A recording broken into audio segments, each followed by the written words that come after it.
All right, so take your humongous chunk of a graphics card. This thing is huge.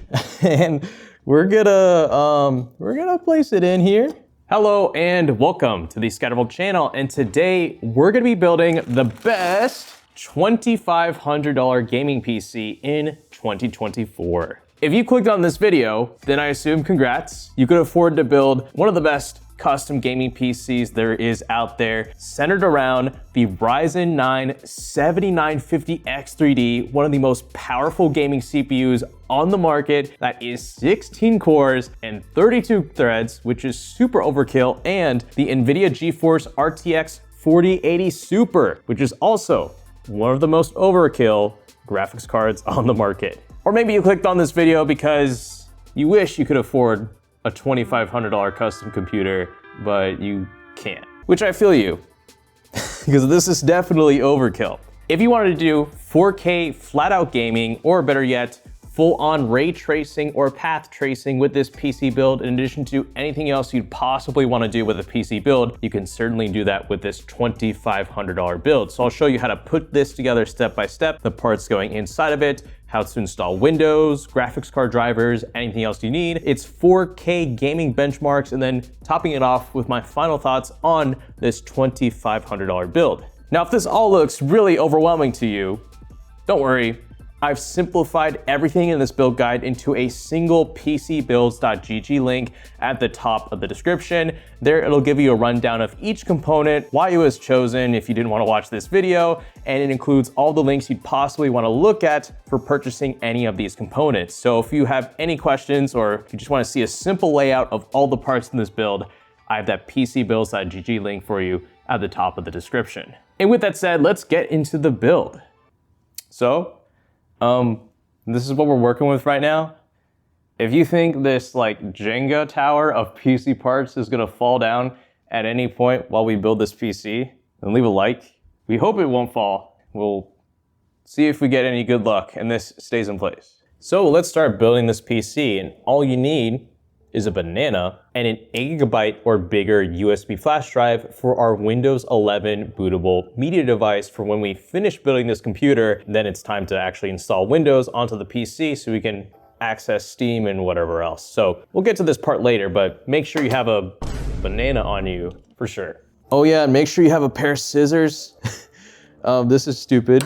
What isn't stupid though, the Ryzen 9 7950X3D. This absolute mouthful of a processor, 16 cores, 32 threads, high clock speeds, but most importantly, it comes with that so special 3D V cache. So if you look at the amount of L3 cache on this CPU, it is ginormous compared to the regular 7950X. And that 3D V cache alone is going to allow certain games on this 7950X3D to massively outperform even the original 7950X. So what I'm trying to say is, if you're gonna spend close to $600 on a gaming CPU, I would get a 7950X3D, say over an i9 13900K or 14900K, because it's on the AM5 socket, and there's gonna be a next generation 8000 or 9000 series CPU from AMD, whereas the current 14900K is the best gaming CPU there is on Intel, because that LGA 1700 socket is dead. There's no more new CPUs coming out for it. You might as well wait for the next i9 on the new socket if you want to go Intel. But right now, in spring of 2024, you're gonna want to get this. They don't come with a CPU cooler. For obvious reasons, you kind of want an aftermarket one, which is why we're using this NZXT Kraken 280 RGB. I like 280mm water coolers because they cool just about as good as a 360mm radiator, but they usually operate a little bit quieter because there's only 2 fans. So it's a really nice middle ground, and the 7950X3D in here doesn't need to be overclocked at all. It's a 3D V cache CPU. It's not recommended to overclock. And either way, this thing is so damn fast, I don't even know why you'd want to think about overclocking it in the first place at all. So a 280 is more than fine for this build. Now for the motherboard, you can go with any B650 motherboard. You don't need this exact one. I want to emphasize that because motherboard stock changes all the time, and if you can't get this exact motherboard, there's no need to freak out. It's not like if you go with a motherboard from Asus or MSI or wherever, you're gonna get like 10 less FPS. It doesn't work like that. But for this build, I've chosen the B650 Aero G from Gigabyte simply for the aesthetics. It's gonna blend in well with the H6 we have chosen from NZXT in this build, which is the only reason why I'm going with this motherboard. Like I said, any B650, B650E, X670, X670E motherboard is gonna work fine in this build. Like I said, this is a great looking motherboard and it's gonna look really nice in this build. But inside the box here, there are some other things we might need. For instance, here's our Wi-Fi adapter. And then right here is a little sheet that has a QR code, which is gonna direct you to the motherboard website for the Gigabyte motherboard we have chosen, where from there you can download the motherboard manual if you want to have it and follow along with this build guide with it open on your phone. So to install the CPU, you wanna go ahead and remove these black plastic brackets here from around the CPU socket. All right, now let's go ahead and press down on this lever, bring open this latch. You want to remove this if you have something like this on the CPU socket.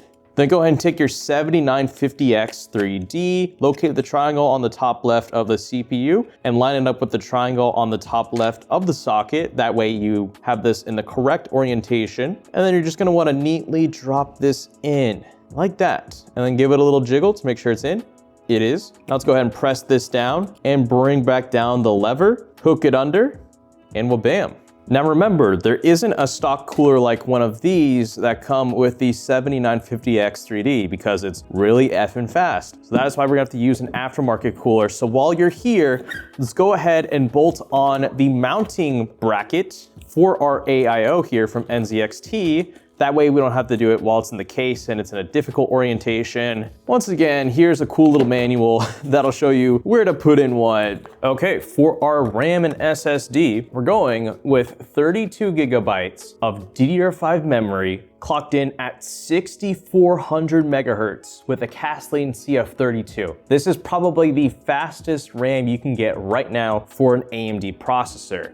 And dual channel. If you try to do 4 sticks with this, it's not necessarily gonna work. Well, it will, you'll just have to lower the clock speed and the cast latency, but who wants that? So this is just about the fastest you can go with the Ryzen system. And for our SSD, we're going with a 2 terabyte SK Hynix Platinum P41. This is a high-end PCI Gen 4.0 M.2 SSD with very high read and write speeds. And what makes it stand out versus the competition, even versus Samsung, is that this has a very unique microcontroller. Only SK Hynix and Solidigm are the only SSDs out there that come with SK Hynix based microcontrollers. If you don't understand a lick of what I just said, I don't blame you. But just know, this is a very high quality M.2 SSD and it's a $2,500 build.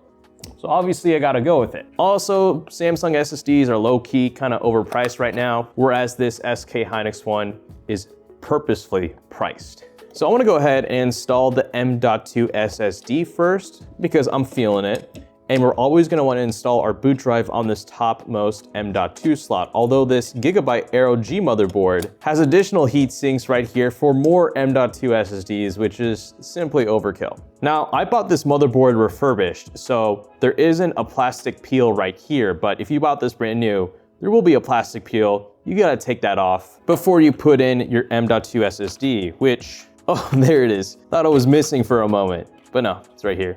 There's a little insert here on the M.2 SSD and it's gonna line up with this notch here on the connector. So this is only gonna go in one way. Press it in, you should hear a little click. And right here, there's gonna be a tab. So open up this tab, so you can see, bring this down, and then press the tab back down. So this M.2 SSD is firmly in place. And since it's so fast, we absolutely need to bolt back on this M.2 heatsink. Otherwise, your boot drive is gonna overheat and bad things will happen. And with a motherboard like this, with how overkill of a heatsink this is, there's no worries the M.2 SSD is gonna overheat.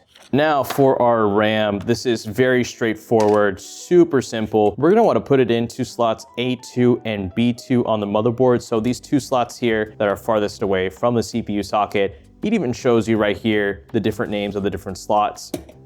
If you're ever gonna put in 2 sticks of RAM into a PC, it's always gonna be in these 2 slots. No matter if it's Intel, AMD, DDR5, DDR4, it's always gonna be the same. Now what matters is that you press this in all the way and you hear a click, like that. But you gotta click this in all the way. There we go. So after you successfully cut yourself inserting the RAM, now it's time to familiarize yourself with the case, which I have chosen the NZXT H6. And this one, I think is the H6 that comes with 3 included ARGB fans. And look at that. There's a little plastic baggie right here that includes the manual for our case. The reason why I chose this case is because this is one of the few NZXT cases, in my opinion, that strike that really good balance between performance, aesthetics, and price. And the H6 right now, the base model I think retails just over $100, but the version with 3 included RGB fans retails for around $125, $135. And once again, this is a dual chamber case, but it doesn't necessarily have the dual chamber price tag. So all in all, I think this is NZXT's best case on the market. Despite this being a $2,500 build, we're going with a $125 PC case. TLDR, the H6 punches above its weight class. It's priced very well and has excellent performance and upgradability. So here's a little box that's gonna contain all the screws, all the additional accessories we need with the H6. And they even have the names of each of these screws on the plastic baggies themselves, if you wanna know exactly what is what. And we have some included zip ties, which we'll deal with later. Also, NZXT have already gone the distance of pre-cable managing the 3 fans right here on the side of the H6, which is super convenient. And right here is the 1 cable we'll plug into the motherboard that'll control all the fans. Now let's go ahead and install the motherboard. So the good news is that we have standoffs located already inside the H6, which is perfect. All we're gonna do is take our motherboard and drop this in. And I like to line up the rear IO shield with where it'll go on the back of the PC case a little bit. And it should all just kind of fit easily to where you can see the standoffs. And then from there, you're gonna wanna use these screws that you see here on screen, the 6x32 by 5 millimeters. I found out what screws to use through the motherboard manual, not the motherboard manual, the case manual. And with these, you wanna screw them in, but don't completely screw them in. Once we have all the screws in place, then we'll go ahead and tighten all of them all at once in a crisscross formation. That way we put equal pressure on all sides of the motherboard. Okay, and with that final screw, we'll go ahead and tighten this one up all the way. Go to one corner of the motherboard, tighten this up. Go to another corner, tighten this up. Crisscross, repeat this across the motherboard, and you're done. Okay, with the motherboard installed, what we're gonna do next is actually install our water cooler. Because if we look here on the back of the H6, our power supply is gonna go right here. But the cables from our water cooler are gonna be coming through this little hole right here. Fiddle with that with the power supply in place. So let's go ahead and install the water cooler now and take care of that. Now, like I said, you don't need this exact water cooler to make this PC build work. You can go with an AIO from a different manufacturer if you want. But my point is, follow the instruction manual. It'll tell you what to do. And more or less, go ahead and install this. I mean, take your time with it. Don't rush it. You'll get through. There's a lot of additional cables that come with high-end water coolers like this one from NZXT. But that's why you chose one of these, right? Because you want to get it for the aesthetics and the looks. And this is simply the price you're going to have to pay, plugging in a lot of cables into the motherboard. Okay, so we have the AIO installed. And I'm sure a lot of you are probably looking at all of these cables and you may be asking, okay, what the heck? What do I do with these? Well, for one, if you're going with this exact NZXT AIO, it may differ from other AIOs from other manufacturers, but I'll go ahead and show you guys a brief description of what's happening with this. So all the white cables here are coming from the fans, and there's 2 different types of cables that come with each of these fans. So if you look right here, one of these is a system fan header. This is what actually powers on the fan and tells it to run at a certain speed. And then the other type of connector here with this little latch is the RGB connection. So this is what you're gonna plug in to enable RGB in these fans. Now, as you can see, there's this little controller that came with this NZXT AIO, and this is to control the RGB. Because if you look right here, right below these connectors, they all say RGB. So this is what's gonna control the RGB of the AIO. Because in order to power this RGB controller, you're gonna need a SATA power cable, and you're gonna need to plug this into one of the default USB 2.0 headers on the motherboard. Now, all these black connectors here come from the actual pump. So yet again, to power on the pump, you're gonna need one of these SATA power cables, just like the RGB controller. This is a little hub that'll let you plug in your radiator fans into the pump. So we only need 2 of these for our 2 140mm fans on our 280 EIO. So that's gonna take care of that. It's gonna look something like this. We'll just take one of these fan headers and we'll just plug this into here. And of course, plug in the other cable. And then here is another standard USB 2.0 header cable. We'll have to plug this into the motherboard. We'll get to this later. But most importantly, there's this sole remaining system fan header that is in black. This is for the actual pump. This is what will actually monitor the pump. And this will eventually have to go into the motherboard.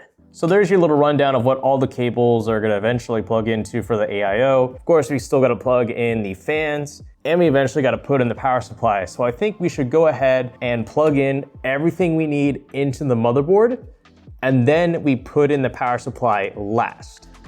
So let's start with all of our front IO here at the bottom. So let's start with our HD audio connector, which, by the way, the connections for all of these connectors can be found in the motherboard manual. From there, you can see where goes where. So the HD audio connector, for example, is gonna go on the bottom left, as it always does, and this will only go in one way. Easy. Now here's our front panel connector. This has our power button, reset button, and anything else for like our buttons and stuff on the PC case. And plugging this in is really simple. It's gonna go here on the left side of all of these pins, and we'll plug it in like that. Now down here is our USB 3.0 header. This is pretty obvious. One side is gonna have a little notch sticking out of the connector, and you're gonna connect it like so, like that, easy. And then finally, here's our USB Type-C connector. We're just gonna go right here, one way. There we go. Give it a firm press. Make sure you hear the click. Done. So now with our front IO taken care of, now let's go ahead and take care of all of these AIO cables from our water cooler and pump and fans that go on our water cooler. So the first thing I'm gonna do is I'm gonna go ahead and separate the black cables from the white cables, get these out of the way. And what we're gonna do first is plug in the fan headers for both of these fans that come with our AIO into this adapter here that comes from the pump. That way we can plug fan number 1 and fan number 2 into this singular cable that's gonna be controlled by the pump. Easy. And then for our RGB connections right here, here is our RGB controller. We're gonna plug in one of these into where it says RGB1, and we're gonna plug in the second cable into where it says RGB2, like that. So that's our fans taken care of. And now for these 2 miscellaneous cables, one of these is a SATA power connector. We eventually need to put in the power supply into the case, so let's leave this cable for later, but here is a standard USB 2.0 header, which will plug this into the motherboard. So we'll go ahead and plug this into one of these 2 USB 2.0 ports. This can only go in a certain direction, so if you mess it up, just flip it around. It'll go in like that. And while you're at it, let's go ahead and plug in the second USB 2.0 header from our RGB controller right next to that first one. So like I said, this will only go in one way, and we're literally gonna put it in to the connector right next to it, like that. And we have one more cable here from the pump. This is the fan header that we're gonna plug into where it says CPU ORT. We'll plug this into the leftmost connector here. Yeah, I think that'll do. And I don't think it's the end of the world if you plug this into the wrong fan header on the motherboard. You should be all right. We are almost there. So we have 3 of these fans here that came with the H6 Flow. We gotta go ahead and plug that into the motherboard. Now, like I said, they're all pre-daisy chained. So we only have to plug in one connector for the RGB and for the fans onto the motherboard. So our fan cable that controls all of these is found right here. And the cable for the RGB that is connected all in one can be found here. And we gotta plug both of these into the motherboard. So we're gonna connect both of these cables on the top right of the motherboard starting with our singular system fan cable. We're gonna plug this into where it says sys fan 1, like that. And then right next to it are different types of RGB connectors. The one we're working with today is a 3-pin 5-volt ARGB header. So it's gonna go with one of these 3-pin connectors that say GDV over it. And there you go. So this is what the current status of the rear of the computer looks like. We've got everything plugged in. I shoved all of the cables from the AIO and the fans right here along the side of the H6. And the only two connectors we didn't connect yet are the two SATA power connectors for our RGB controller and the pump, which we'll soon address now, because now it's time to install our power supply. This right here is a 1200 watt 80 plus gold power supply from NZXT. Is it overkill? Yes, but that's the whole point of this build. This one here though should work out perfectly for the H6. It's gonna go right here. In terms of wattage, you're gonna be set for life, honestly. It's gonna be enough for a 4080 Super and a 7950X 3D, or if you're gonna stuff in a next generation graphics card, this is gonna have enough wattage for that too. Anyways, let's go ahead and insert the power supply now. Oh wow, check this out. You can scan this QR code to access the manual for the power supply, and look at this cute purple baggie with all of your power supply cables. Look at this. It's like a little purse, which, speaking of, this right here is your power supply cable that you're gonna plug in from the back of the power supply into your wall outlet when you're ready to turn on this PC for the first time, so have this on hand. But then in here in this plastic baggie is a whole host of cables for the power supply. Now don't be alarmed, I'll tell you which cables you need to use, but then here is the power supply. Check this out, you have NZXT right there. Oh yeah, there we go. And why were all of those cables here separate? That's because we've got to plug them individually in one by one. This is nice because it reduces the amount of total cables you need, since you may not need all of these cables. Let's go ahead and install the power supply. So let's go ahead and start plugging in all the cables into the power supply, starting with our motherboard power connector, this big chunky boy. This is honestly gonna go right here where it says motherboard. Pretty straightforward. Make sure you hear an audible click when you plug in each of these. There we go.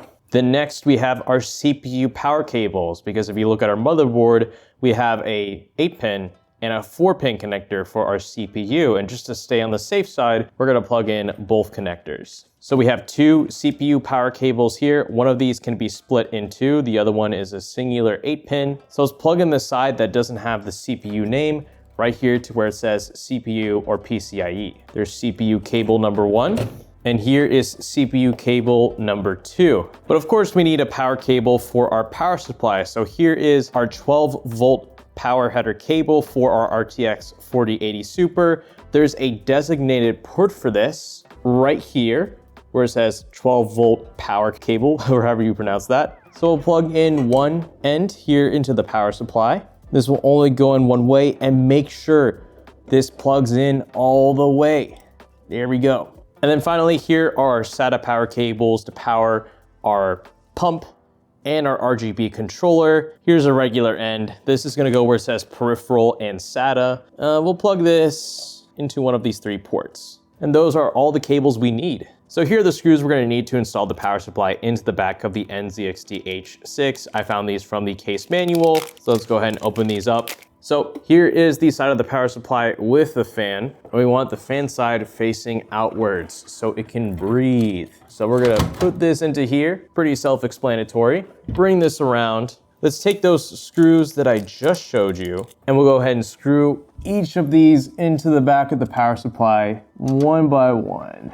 So we have all 4 screws here on the back of the power supply, so that is firmly secured. And now let's go ahead and plug in the SATA cables for our pump and our RGB header. So find our SATA power cable right here with these flat tips. We'll plug in one end into one of these, and we'll plug in the other end like so. So with that done in the back, now we move to the front, and we're gonna plug in our motherboard, CPU, and GPU power cables in.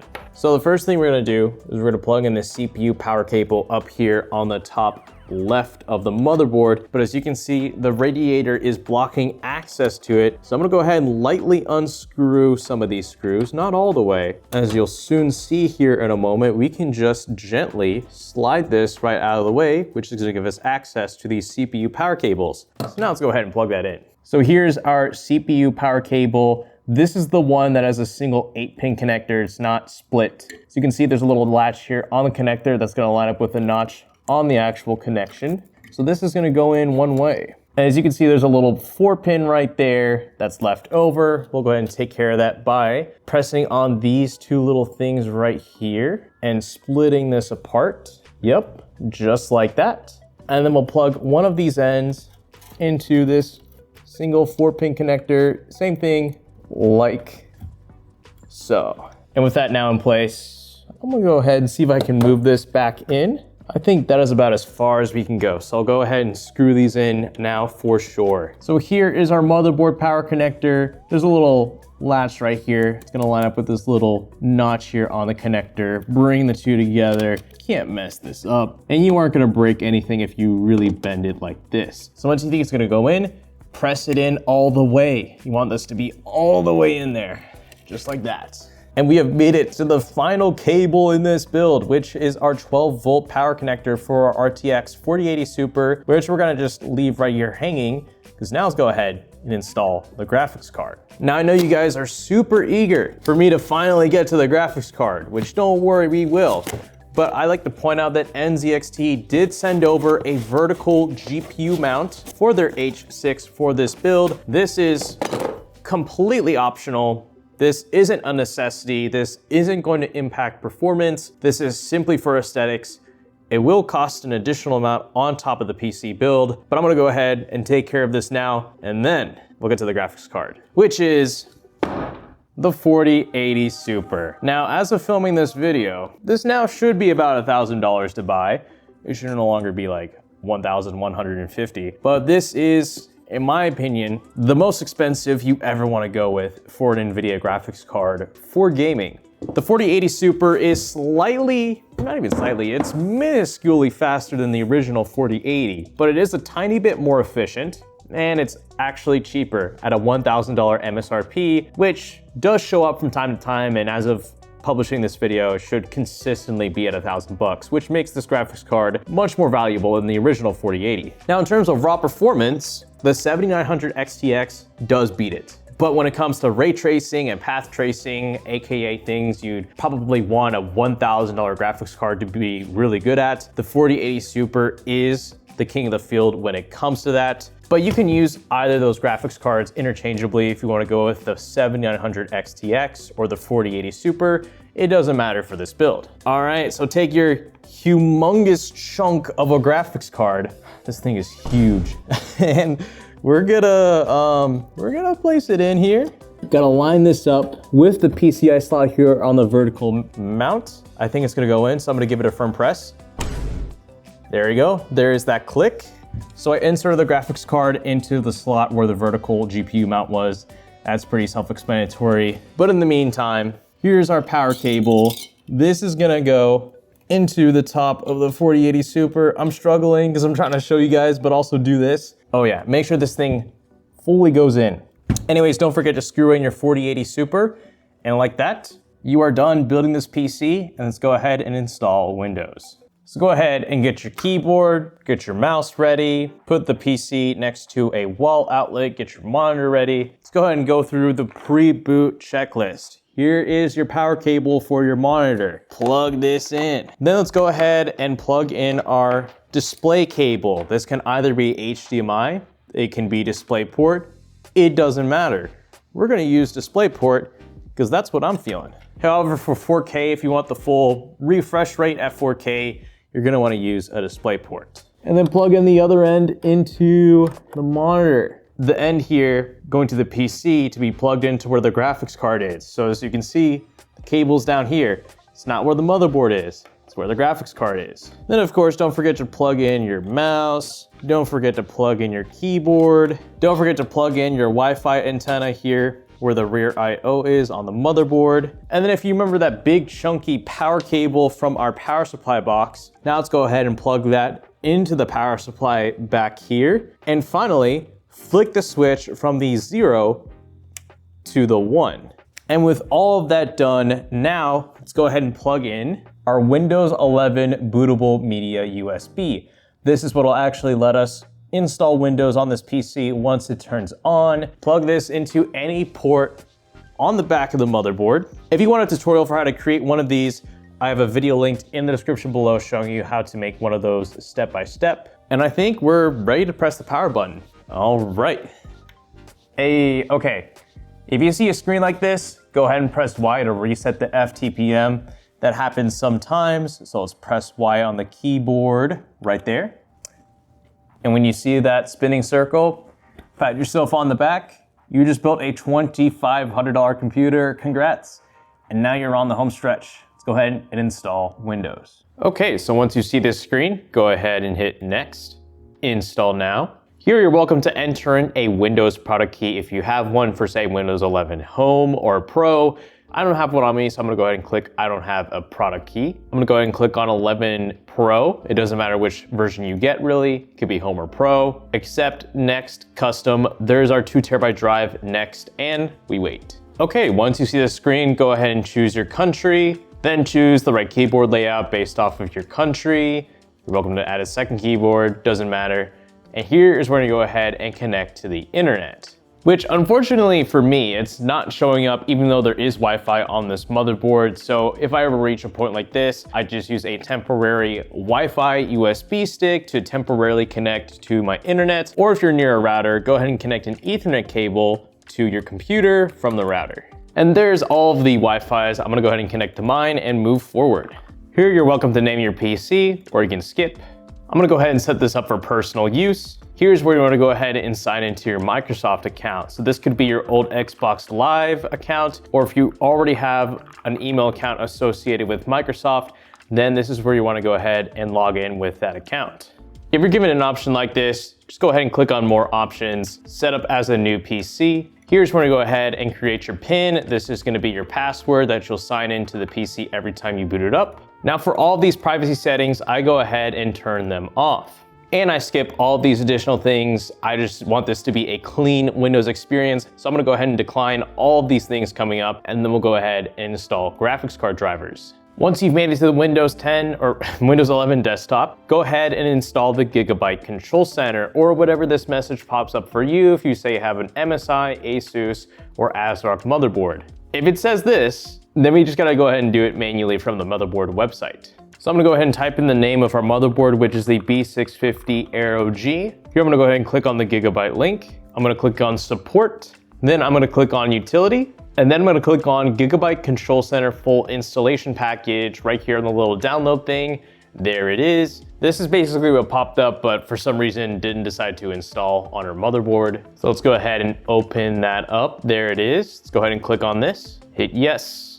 Here we go. And this is what you guys should have seen. I'm gonna go ahead and continue. So here, let's go ahead and click on the arrows. And then here we're given all of the available updates we can install onto this motherboard. Now, some of these are definitely recommended. For instance, the AMD chipset, Bluetooth, integrated graphics. This is all pretty handy. We can even install the latest BIOS update for the motherboard, which we're gonna do. But for things that we don't need Norton, you don't need the performance library. If you wanna mess with the RGB, then you probably wanna install that. You don't need CFOS speed or smart backup or even AMD Ryzen Master. Then I'm gonna go ahead and hit install on all of these, and it looks like it's gonna go ahead and install our BIOS update at the end after it installs all of our utilities here. So we'll go ahead and let this run, and then we'll resume to graphics card drivers. Okay, so after your PC has rebooted, let's go ahead and get back into Windows and install those graphics card drivers. So go ahead and type in NVIDIA drivers into your search bar. Click on the top NVIDIA.com link. Of course, we need to select our graphics card. So 4080 Super, Windows 11, search,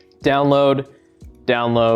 Go ahead and click on OK. Here we're gonna go ahead and install the driver and GeForce Experience, Express, next, and just let it do its thing. So once you reach this screen, that means the drivers are installed, but here you're welcome to go ahead and create an NVIDIA GeForce account if you want one. Otherwise, the final thing we're gonna do is we're gonna go ahead and enter the BIOS and do one final thing. So to do that, go ahead and click on restart. And whenever we see the brand of the motherboard come up, we're gonna go ahead and spam the delete key on our keyboard. Ooh, there we go, we got it. We are on the latest BIOS update thanks to that BIOS update that occurred during the Gigabyte Control Center. And all we need to do is we need to go ahead and click on the Expo profile. We'll go ahead and enable Expo high bandwidth support, because why not? And low latency support, because why not? Resizable bar is already enabled, and that is all we gotta do. Go ahead and save and exit, and now you're ready to get to gaming. All right, we're gonna start the benchmarks with Fortnite because of all the games I test usually in these PC builds, this is the one game a lot of you guys seem to have frame rate anxiety over. You just have to know how high of a frame rate this game in specific can get, which is fine. We'll get to that. But first, I want to cover some of the peripherals I'm using to actually game on this PC. Those being from NZXT, like the Function 2 Mini TKL. So this is a 10 keyless keyboard layout, but it's a bit squashed. The 10 keys here on top are right next to the regular keys, and you have these additional function keys to the right. So if you didn't want to take the jump to a 60% mechanical gaming keyboard, but still wanted something compact, then I think this is a really nice middle ground. Also for the mouse, I'm using the NZXT Lift 2 Sim. This is very lightweight. If you look here at the bottom, you can definitely see where the weight savings are, but I think the most impressive part about it for me is how weightless the cable is. I could not see how this cable could get in the way of your FPS gaming. It's pretty nice to use. So with all that said, let's play Fortnite. Oh, by the way, because I know you guys are gonna ask about it, here are the game settings. We're running Fortnite at 4K with DirectX 12, and we're gonna go ahead and set this to high settings. We'll go ahead and set the anti-aliasing to DLSS performance. And then for all of this stuff, we'll keep it to about, yeah, this looks good. We'll turn it off. No, we'll keep reflections. We'll keep ambient occlusion. This looks all right. Uh-huh. All right. I don't know how you get the jump start on here. Oh man, we're getting cleared right now. By the way, FPS is on the top left. We need to get some boost. Oh man, is this PC? Okay, this has to be internet. There's a little bit of lag right now. There's no way this computer can lag, because look, we're getting over 200 FPS at 4K. All right, we're gonna bring this around, let all these guys go through, build up some drift. Gonna build up some drift right here, hold that, bring it around. Easy, easy, oh yeah. I mean, honestly, guys, come on, it's Fortnite. This game is stupid easy to run, especially with a 4080 Super, because you can just turn on DLSS and like, take it easy from there on out. Man, we're getting over 300 FPS right now. At 4K, that's, guys, do you need any more than that, man? No, you don't. You should be fine, man. When you play Fortnite on a $2,500 computer, you're guaranteed performance. All right, anybody? Yep, we're good. Let's move on to the next game. Right, so because we can, I think it'd be appropriate to see if you can run Cyberpunk 2077 on the ray tracing overdrive preset at 4K. And 80 FPS, man, at 4K. What else can you ask for? Once again, as always, I will get on this bike and escape and show off the city in all of its gloriousness with ray tracing overdrive. Overdrive is a term for path tracing because there's regular ray tracing. As you can see the game settings here, we have, you know, regular ray tracing ultra, but ray tracing overdrive is taking advantage of path tracing, which is the next generation of ray tracing technology. So you're already covered when it comes to path tracing, which is something that is designed just for RTX 4000 GPUs. Can't really take advantage of that through RTX 3000. But yeah, man, 4K, the DLSS 3.0, you know, it might be good to actually go ahead, turn this off, just so you guys can see what the performance is like without frame generation. Almost 60. That's really good. Oh wow. Even without frame generation, about 50-ish, which for a single player game like this, which is all about graphics and immersing you in the environment, you don't need tons of frame rate. But 10 more FPS would be good. Maybe that's where a 4090 comes in and takes care of that, but a 4090 is gonna be about an additional $1,000 over the 4080 Super. But yeah, like, I'm happy. I think you should be happy. Let's try out one more game. Okay, I wanna go ahead and show you guys just how ludicrous CS2 can be on this PC. We're already getting dang near 400 FPS, which is... Wait, are we maxing out the game right now? Is that the maximum frame rate that you can get in CS2? Well, let's check game settings real quick. We are running the game at the medium preset, but I changed two things. I increased the anti-traffic filtering to 4x, and I increased MSAA to 2x. High dynamic range is on performance. I mean, for a game like CS2, you want frame rate, right? Are we actually maxing out the game at 4K, frame rate wise? We could increase the game settings, or the graphics settings, and we will still have frame rate left over to play with. Because how many of your 4K monitors out there have a refresh rate of 360 hertz? I bet you none. Oh, I respect that guy for trying to 1v1 me with a Deeg, actually. Okay, let me see if I can put together a few nice kills for you guys. I don't think I need to run the game anymore, man. We're getting, geez, if this is not enough frame rate for you, then there's nothing else out there that'll satisfy your needs, man. You have unrealistic expectations if you need more than 400 FPS on a game like CS2 at 4K. Woo! I still got it. There's a guy to the left of me. Oh. Gotcha. Ah! Easy. Okay, all things considered, this mouse is pretty good. I like this mouse. All right, one more kill. Easy. All right, I'm calling it. Wait. So there you have it. That is, I have nothing else to say. This is the perfect gaming PC. You quite literally don't want to build anything more expensive than this unless you desperately want to go all in on aesthetics with like a crazy overclocked water-cooled PC that is just fully blown. But for the majority of you watching this video, you honestly could have stopped at the $2,000 gaming PC build because that would have had the exact same performance as this build, with the exception of games that utilize path tracing, which at the moment is Alan Wake 2 and Cyberpunk 2077. So if you wanted to take advantage of any ray tracing games that utilize that next step up in the form of path tracing, which is pretty much exclusive to just RTX 4000 cards, then that is gonna be your bread and butter with this $2,500 gaming PC. But on any other ray tracing game, or literally any other game at 4K, the $2,000 build that I made 2 months ago is gonna offer just about the same performance. And this can also do content creation and streaming. Just like the $2,000 gaming PC build, it can do video editing and other creative applications, just like the $2,000 gaming PC build. But what you can do on this is 3D modeling and AI, thanks to the CUDA cores and dedicated AI cores in the 4080 Super. So there is that to look forward to if you wanted to take that step up with a 4080 Super over a 7900 XTX. But that's just about it. So there you have it. That is my $2,500 gaming PC build. And if you enjoy PC builds, you really should subscribe to the ScatterVolt channel, because that's what I'm known for here. And if you enjoy the build video, then give it a like. And I have the full build list for this $2,500 build in the description below in my PCbuilds.gg link, all neatly laid out for you. So with all of that said, thank you so much for watching, and this is the ScatterVolt channel signing out.